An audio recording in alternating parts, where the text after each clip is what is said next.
Ramai beredar rekaman di media sosial yang memperlihatkan detik-detik UAV Rusia melempar granat ke posisi pasukan Ukraina. Rekamannya beredar di Telegram pada Selasa 28 Maret 2023. Dalam keterangan unggahan disebutkan, inilah detik-detik granat dijatuhkan pada posisi angkatan bersenjata Ukraina di arah Bakhmut.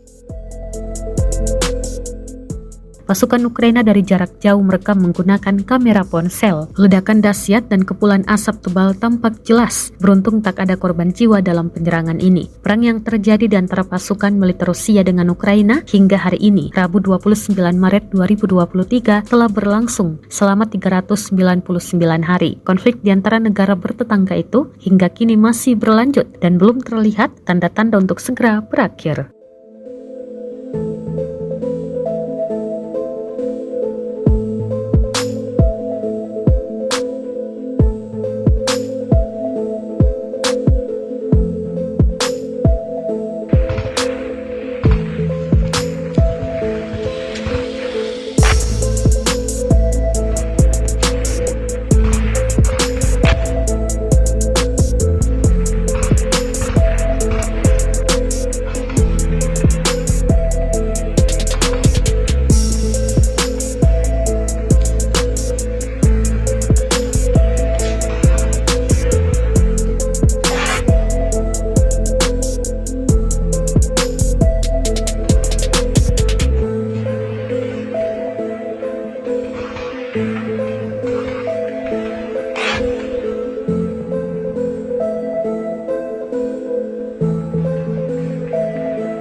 Terima kasih sudah nonton.